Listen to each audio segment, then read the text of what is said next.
Noswaith dda, bawb a chroeso cynnes yn enw yr arglwydd Iesu Grist. A warm welcome to you all. I'm sensing that some have arrived tonight hoping for a translation service to be available. I'll apologise. Our sets have been playing up and we need to invest in some new ones, but they're not available tonight. So apologies. Ymddiheuriadau am hynny. Mae'r cyhoeddiad wedi bod ar y sgrin gobeithio, just cwpl o bethau i nodi.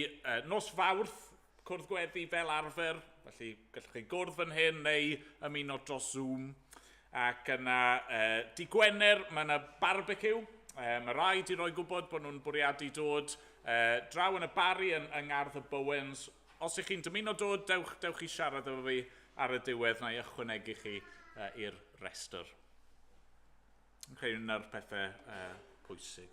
Na ni weddio, na ni gyflwyno'n hunan i'r arglwydd.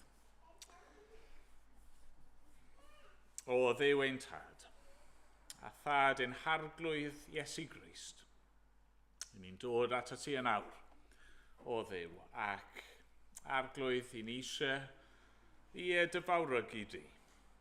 Arglwydd, o ti yn heiddi ein clod ni, arglwydd, a i ni'n diolch dy fod ti wedi rhoi y diwrnod i ni, a fod air di yn gorchymyn ac yn ein annog ni fel dy bobl i ddod ynghyd, i ddathlu dydd cynta'r wythnos, dydd yr atgyfodiad, a arglwydd, ni'n diolch fel glywon ni bore yma, fod yr arglwydd Iesu Grist wedi atgyfodi, a'i fod wedi ei ddyrchafu i'r nefoedd, a i fod un dydd am ddychwelyd.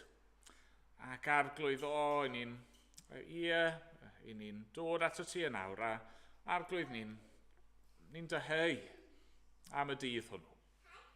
Arglwydd, ac yn dweud tyrd yn fuan, arglwydd Iesu.